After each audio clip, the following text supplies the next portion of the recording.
আজ আমরা Andrew Burton প্যাটারসনের লেখা দ্য ক্যাট স্টোরি তৃতীয় ইউনিটটা পড়ব।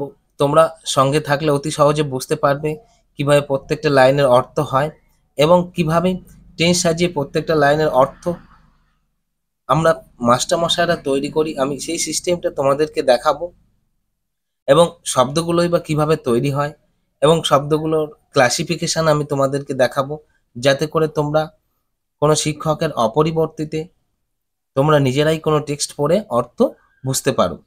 এসো শুরু করা যাক। When the family has finished tea, যখন দ্য ফ্যামিলি পরিবারটা হ্যাজ ফিনিশড সম্পূর্ণ করেছে দ্য টি, টি বলতে এখানে চা খাওয়াটা যখন সম্পূর্ণ করেছে। দেখো বাক্যটি প্রেজেন্ট পারফেক্ট টেন্সে আছে, যখন পরিবারটা চা খাওয়া সম্পূর্ণ করেছে। বাক্যটি প্রেজেন্ট পারফেক্ট টেন্সের গঠনে আছে, ওই জন্য ইয়াচি ইয়াচু ইয়াছে যোগ করে আমাকে অর্থ বলতে হয়েছে। And gather round the fire, gather একত্রিত হওয়া, গ্যাদার একত্রিত হয়, রাউন্ড দ্য ফায়ার অর্থাৎ আগুনের চারধারে যখন একত্রিত হয়। দ্য ক্যাট বেড়ালটা ক্যাজুয়ালি ভাবে, হালকাভাবে বা সাধারণভাবে। গো, গো মানে যাওয়া, এস বা এই যুক্ত হয়ে প্রেজেন্ট ইনডিফিনাইট টেন্সের গঠন এসছে। যায়, বিড়ালটা হালকাভাবে যায়। আউট অফ দ্য রুম, বাড়ির বাইরে যায়। দেখো আউটটা preposition, of preposition, the room বাড়িটার বাইরে চলে যায়। ট্রু লাইফ প্রকৃত জীবন, নাও এখন, বিগিন শুরু হওয়া, শুরু হয়। ফর হিম তার জন্য এখন প্রকৃত জীবনটা শুরু হয়, অর্থাৎ বিড়ালটা যখন বাইরে যায় তার জন্য প্রকৃত জীবন শুরু হয়।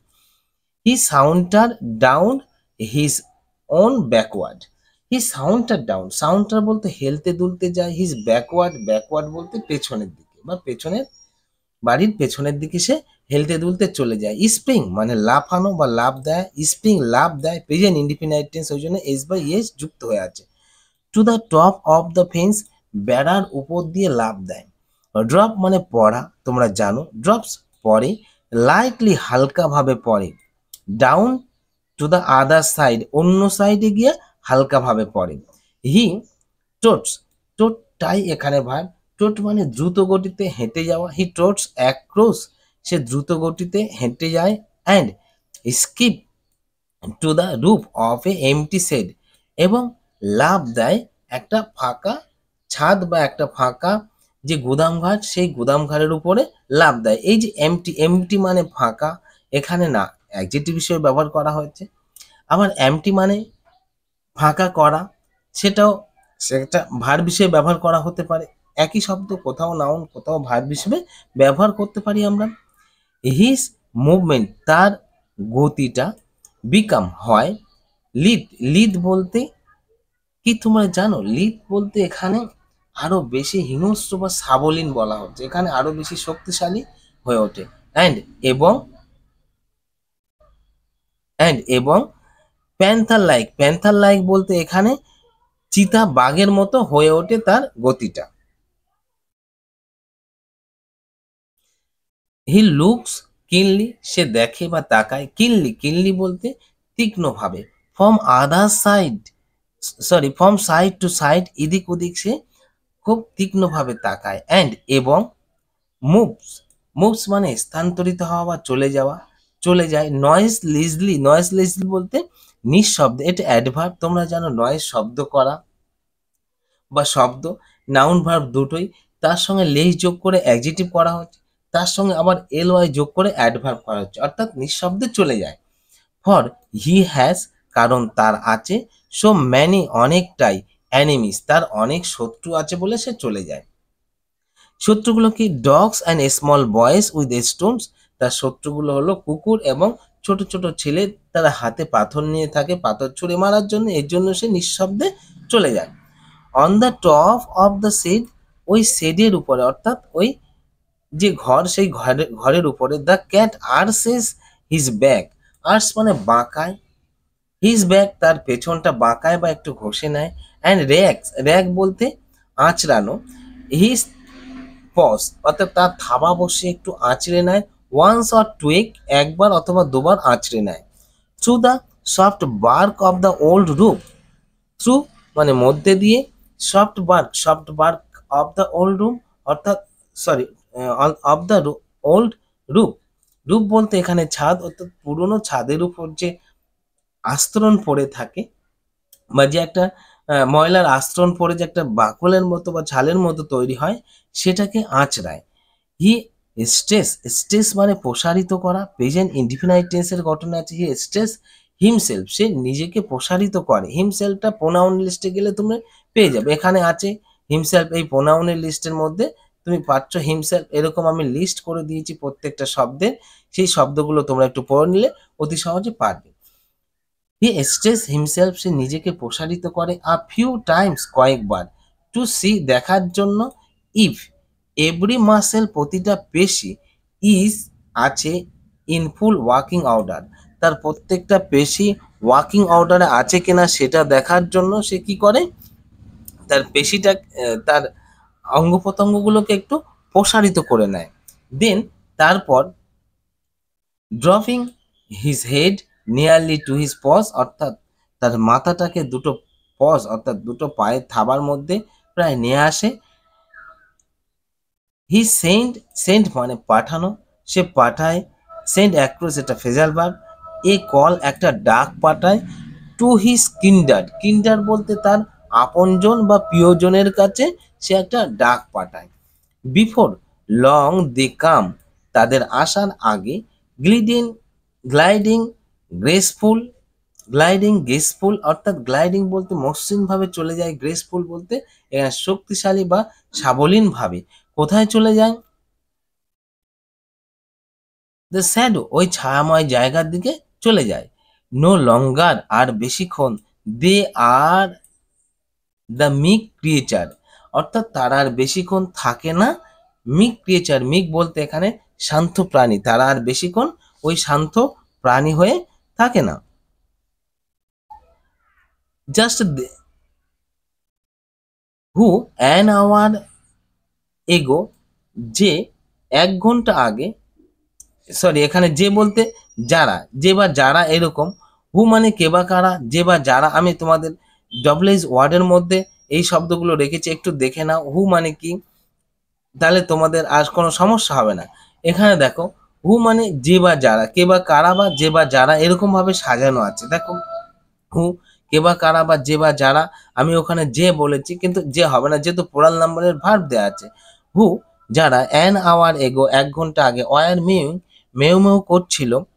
ফর ফিশ অ্যান্ড মিল্ক, যারা 1 ঘন্টা আগে মেউ মেউ করছিল দুধ এবং মাছের জন্য। দেখো বাক্যটি পাস্ট কন্টিনিউয়াস টেন্সে আছে, ওই জন্য ইতে ছিল, ইতে ছিলেন, ইতে ছিলাম যোগ করে অর্থ বলতে হলো। আর এই সিস্টেমটা শুধু তুমি নয়, আমি, তুমি, পৃথিবীর যেই মাস্টার মশাই হোক আর যেই হোক, এই বাক্যটা অর্থ বলবে তাকে ইতে ছিল, ইতে ছিলেন, ইতে ছিলাম যোগ করে অর্থ বলতে হবে। দে আর নাও গ্রিম ফাইটার, দে তারা আর হয় নাও এখন, গ্রিম ফাইটার এখন তারা দৃঢ় যোদ্ধাতে পরিণত হয়। জাস্ট থিঙ্ক, কেবলমাত্র ভাবো। How much more he gets out of his life, how much more আরো বেশি, হি গেটস সে পায়, আউট অফ হিজ লাইফ তার নিজের জীবন থেকে সে পায়। এটা দেন হওয়ার কথা ছিল কিন্তু দেন হয়েছে, sorry. Then you do out of yours, যেটা তুমি তোমার জীবন থেকে করো তার থেকে বেশি সে আনন্দ পায়।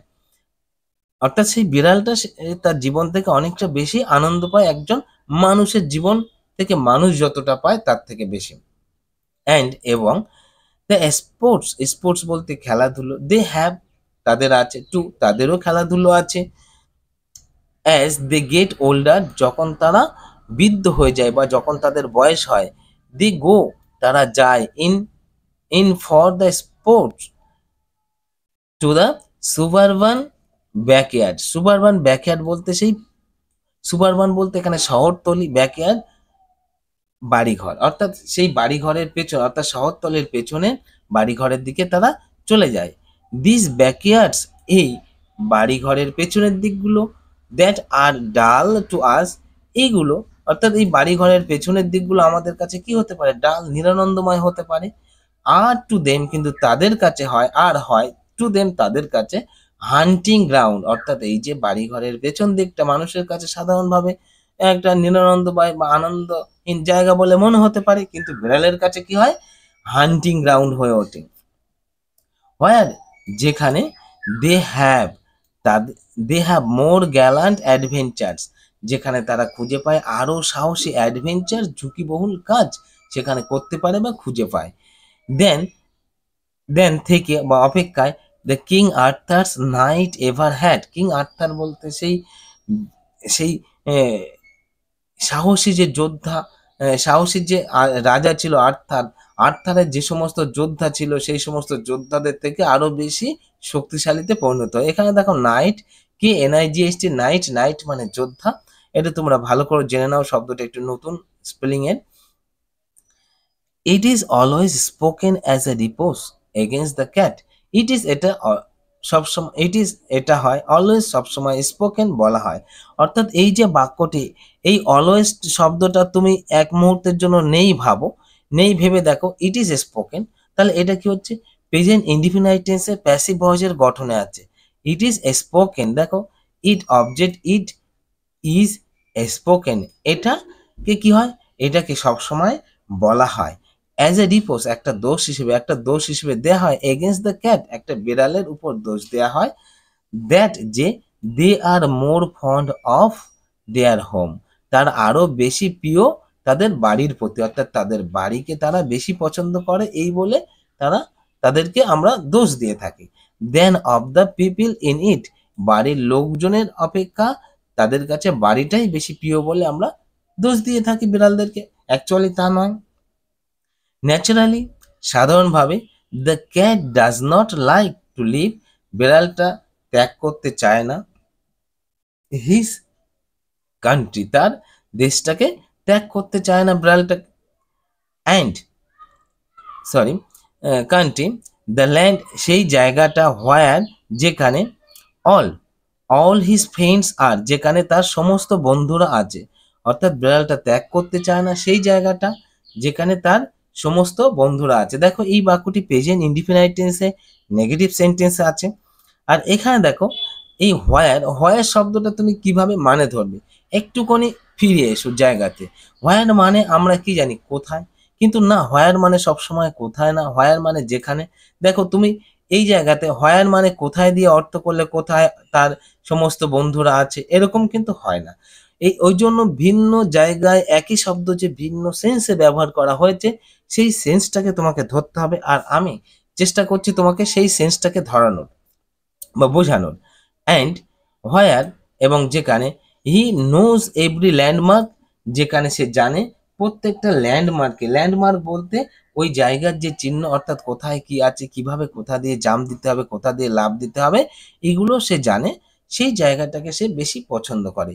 এক্সাইলড in a new land, exile বলতে এখানে তোমরা জানো এক্সাইল নির্বাসিত করা বা বিতাড়িত করানো বা করা, তাহলে এক্সাইল নির্বাসিত হইয়া, এখানে দেখো এটা পাস্ট ফর্মে, অর্থাৎ ভার্বের সঙ্গে ইডি যুক্ত করা হয়েছে, এই জন্য ভার্বের সঙ্গে ইডি যুক্ত করার অর্থ কি, পাস্ট ফর্ম তৈরি করা হয়, পাস্ট পার্টিসিপেল ফর্ম তৈরি করা হয়, আর কি ভার্বের সঙ্গে ইডি যুক্ত করা, অর্থাৎ ভার্বের 3 নম্বর রূপ করে আমরা অ্যাডজেক্টিভ হিসাবে ব্যবহার করতে পারি। এই শব্দটা এখানে অ্যাডজেক্টিভ হিসেবে ব্যবহৃত করা হয়েছে। Exiled in a new land, নতুন জায়গায় নির্বাসিত হইয়া, he would have to learn, সেই জায়গাতে he would have to learn, তাকে শিখতে হয়। আর নিউ জিওগ্রাফি, একটা নতুন ভৌগোলিক পরিবেশকে তাকে জানতে হয় বা শিখতে হয়। সো কারণ বা তাই, when the family moves, when the family when the family moves, যখন পরিবারটা স্থানান্তরিত হয়ে অন্য জায়গায় চলে যায় তখন তাকে নতুন জায়গায় নির্বাসিত হয়ে নতুন পরিবেশকে জানতে হয়, এ কথা এখানে বলা হচ্ছে। দ্য ক্যাট, বিড়ালটাকে, ইফ অ্যালাউড, যদি অনুমতি দেওয়া হয়, will A stay, will A stay at old house, ওই পুরনো বাড়িতে থাকবে। দেখো এই বাক্যটা একটু জটিল করে দেওয়া আছে। এই ইফ অ্যালাউড এই পার্টটা তুমি নেই মনে করো, এই পার্টটা নেই মনে করলে কি হচ্ছে দেখো, the cat will stay at old house, বিড়ালটা থাকবে attach to himself to his new tenant, নতুন টেনানের সঙ্গে তারা থাকবে, যুক্ত হয়ে থাকবে। তাহলে এই যে বাক্যটা একটু জটিল করে দেওয়া আছে, যদি বিড়ালটাকে অনুমতি দেওয়া হয়, ইফটা বাদ দাও, ইফটা নেই ভাবো, তাহলে কি দ্য ক্যাট ইজ অ্যালাউড এরকম হতো, অর্থাৎ প্রেজেন্ট ইনডিফিনাইট টেন্সে প্যাসিভ ভয়েসের গঠনে বাক্যটা লেখা হতো। কিছু অংশ এখানে উজ্জ্ব আছে, প্রত্যেকটা টেন্স মিলিয়ে হওয়ার কথা, না হলে তুমি আমি পৃথিবীর কেউই কোনো বাক্যের অর্থ বুঝতে পারবে না।